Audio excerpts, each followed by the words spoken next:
घरात काहीच भाजीचं नाही, फक्त बटाटे आहेत, मग 10 मिनिटात तयार होणारा झणझणीत आलूचा रस्सा नक्की ट्राय करा. कुठलंही वाटण न वापरता साधा आणि सोपा असा हा आलूचा रस्सा. चला तर मग रेसिपीला सुरुवात करूया. नमस्कार मंडळी. एका भांड्यात तेल घेतलं. तेल गरम झाल्यानंतर मोहरी आणि जिरं घातलं.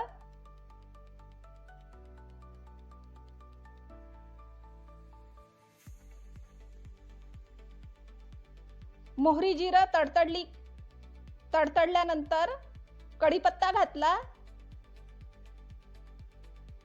आणि आता बारीक चिरलेला पातीचा कांदा घातला आणि 2-3 हिरव्या मिरच्या घातल्या बारीक चिरलेल्या. लक्षात ठेवा, हा आलूचा रस्सा पातीच्या कांद्यात खूप टेस्टी होतो. करून बघा पातीच्या कांद्यात, हिरव्या कांद्यात. आता अद्रक लसूण पेस्ट घातलं.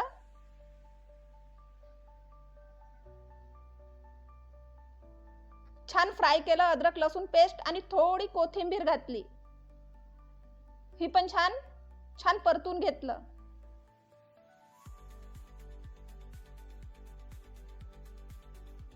सावजी लोकात आलूचा रस्सा म्हटलं की पातीच्या कांद्यात जास्त प्रमाणात करण्यात येते आणि हिवाळ्याच्या दिवसात पातीचे कांदे असतात. आता त्यात बारीक चिरलेले फोडी केलेले बटाटे घातले. लक्षात ठेवा, बटाट्याची साल काढलेली नाही आहे. ट्रेडिशनल पद्धतीमध्ये साल काढल्या जात नाही. बिलकुल साल काढलेली नाही आहे. तशाच छान स्वच्छ धुवून घेतलं आणि फोडी करून घेतल्या. छान आता ते तेलात मुरू द्यायचे आहे बटाटे. 5-7 मिनिटं मध्ये मध्ये बघत राहायचं आहे. आता छान 5-7 मिनिटानंतर त्यात हळद घातली. छान मुरलेले आहे. 50% आपले बटाटे शिजलेले आहे. लाल तिखट घातलं, थोडं जास्त घातलं. धणे जिरे पावडर घातलं. सावजी मसाला घातला.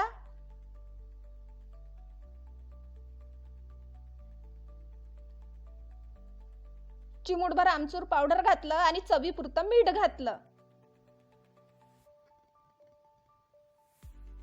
छान मिक्स करून घेतलं. कुठलंही वाटण वापरलेलं नाही आहे. साधी आणि सोपी रेसिपी आहे. आता पाणी घातलं.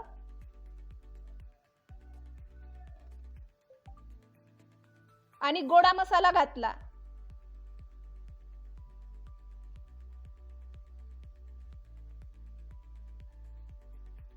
आणखी पाणी घातलं. तुम्हाला जसा जेवढा रसा पाहिजे तेवढं पाणी घालू शकता. छान उकळी आलेली आहे. 10 मिनिटं तसंच झाकून ठेवलं. शिजलेले आहे. 10 मिनिटानंतर आपले बटाटे किंवा आलू, नागपूरला आलूच म्हणतात. आता त्यात धणे जिरे पावडर, सावजी मसाला आणि गोडा मसाला वरून घातला थोडा चिमूट आणि कोथिंबीर घातली आणि झाकून तसंच 2 मिनिटं राहू दिलं. 2 मिनिटानंतर हे बघा किती छान तेलाचा तवंग आला आहे आणि मस्त आलूचा बटाट्याचा रस्सा झाला आहे. भाताबरोबर अप्रतिम लागते. सावजी लोकांची खास रेसिपी बटाट्याचा रस्सा किंवा आलूचा रस्सा. तुम्ही ट्राय करून बघा. या प्रकारे अगदी सोपा आहे. आपली रेसिपी तयार झालेली आहे. Ready to serve. हे बघा किती सुंदर दिसत आहे. मस्त तेलाचा तवंग आणि खूप मस्त सुगंध सुटला आहे. छान मसाल्याचा, अद्रक लसूण पेस्ट, सावजी मसाल्याचा छान सुगंध सुटलेला आहे. वाव, खूप छान दिसते.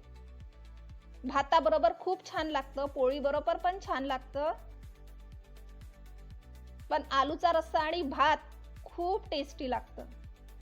करून बघा या प्रकारे तुम्ही आलूचा बटाट्याचा रस्सा, आलू किंवा बटाट्याचा रस्सा ट्राय करा आणि मस्त एन्जॉय करा.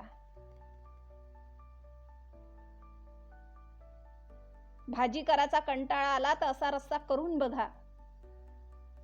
पटकन होतो.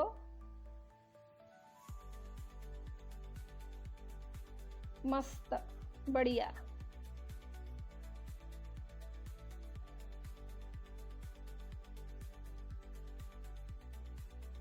वा वा. बाय.